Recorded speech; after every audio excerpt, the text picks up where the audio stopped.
single candle sigi pattern na loy ba tangai phadan khangde ada doji candle hai ba ja sigi je mong khangom chang doji candle na makhal mari legani hari ba makhal mari ji kari kari oige ham standard doji hai ba ne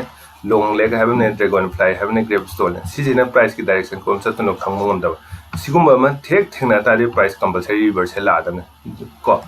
adagi samaina dragonfly he mong da thengna ra makha da thengna gera mak thak ta bu thengna gera price reversal kai da up ta dum la ni hai ne sumba grapestone doji me thengna price downside mathak ta bu thengna gera makha da bu thengna gera downside sa na hona re ne an doji da sigi makhal mai je yangi khoina kai doge ha mata uba ngam na ba chart ta yam to yengmam change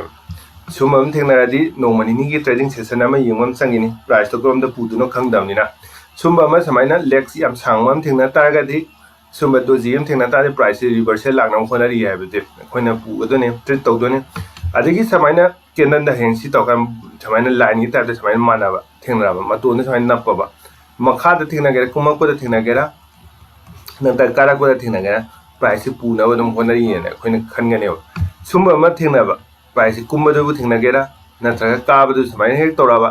ade price makha pu na khona re ha bi si khoina khang ga ne sumba je probability yang wangan ba doji candle nga ta ne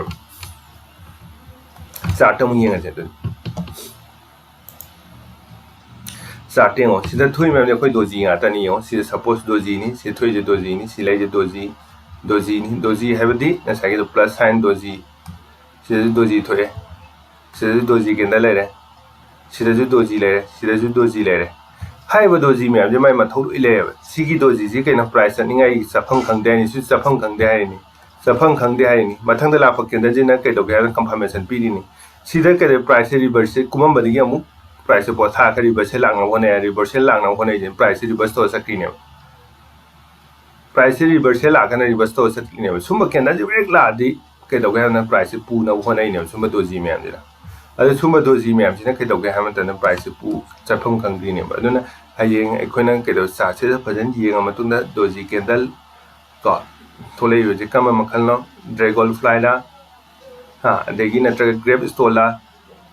adagi long leg oibra natragana magi standard doji ra kai je khoina heng khang ngam na khona ga da hai ram je khona ge ha ta ga di khoina ke da si kaw ga no ba yai ma kai